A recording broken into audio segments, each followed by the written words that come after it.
നമ്മുടെ കഞ്ഞി റെഡിയായി ഞാൻ കാണിക്കാം കേട്ടോ. ഇതാ പണ്ട് സ്കൂളിലൊക്കെ പഠിക്കുമ്പോൾ നമുക്ക് തെറ്റിലെ ചാടല്ലേ പാത്രമായി. പണ്ട് സ്കൂളിലൊക്കെ പഠിക്കുമ്പോൾ നമുക്ക് തരുമല്ലോ ഇങ്ങനെ ചെറുപയർ കഞ്ഞി, പിന്നെ ചെറുപയർ വേവിച്ചതും കഞ്ഞിയായിട്ട്. അതാണ്ട് ഞാൻ കുടിക്കാൻ വേണ്ടി എടുക്കാൻ വന്നേ. ഞാൻ ഈ കപ്പിലാണ് കുടിക്കുന്നത്. എനിക്ക് കപ്പിൽ ഭയങ്കര ഇഷ്ടമാണ്. ഞാൻ പാത്രത്തിൽ കുടിക്കത്തില്ല. ഞാൻ ചായ കുടിക്കുന്നതും അതിലാണ്. കഞ്ഞി ചോറിരുന്ന പ്ലേറ്റില്ല കേട്ടോ. അപ്പോൾ എനിക്കുള്ള കഞ്ഞി ഞാൻ എടുക്കുകയാണ്. വെള്ളമൊന്നുമില്ലായിരുന്നു. പിന്നെ ഞാൻ കുറച്ച് ചൂടുവെള്ളം, എനിക്ക് ഈ കഞ്ഞീൻ്റെ വെള്ളം ഭയങ്കര ഇഷ്ടമാണ്. നല്ല വെന്ത കഞ്ഞിയാണ്. ഞാൻ ഇങ്ങനെയൊക്കെ ആകുമ്പോൾ ഒരു കപ്പ് കഞ്ഞിയൊക്കെ കുടിക്കും. ഭയങ്കര ഇഷ്ടമാണ് എനിക്ക്. അപ്പോൾ കഞ്ഞി ഇത്ര ഞാൻ എടുത്ത് വെച്ച്, പിന്നെ വേണമെങ്കിൽ നമുക്ക് എടുക്കാം കേട്ടോ. ഇനി നമുക്ക് വേണ്ടതെന്ന് വെച്ചാൽ താഴെ മൂടി വെക്കാം.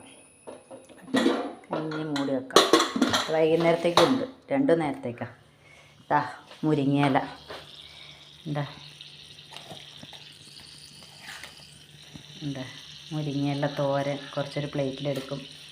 പച്ചമുളകൊക്കെ നല്ല വെന്തുടഞ്ഞ്, ചീരുള്ളി, വെളുത്തുള്ളിയൊക്കെ കണ്ടോ. ഇതൊക്കെ ഇങ്ങനെ അങ്ങോട്ട് തിന്നാൽ ഭയങ്കര ടേസ്റ്റാണ്. നല്ല മണം, തുറന്നപ്പോൾ തന്നെ ഭയങ്കര മണം. തേങ്ങയൊക്കെ നല്ല വെന്ത് ഭയങ്കര ടേസ്റ്റാണ്. ഞാൻ ഇങ്ങനെ ഉണ്ടാക്കൽ ഒരുപാട് പ്രാവശ്യം ഉണ്ടാക്കി. അപ്പം എല്ലാവരും ഇങ്ങനെ ഒന്ന് ട്രൈ ചെയ്ത് നോക്കിയിട്ട് എല്ലാവരും അതിൻ്റെ കമൻറ്റ് അറിയിക്കണം എങ്ങനെ ഉണ്ടെന്ന്. Okay, by.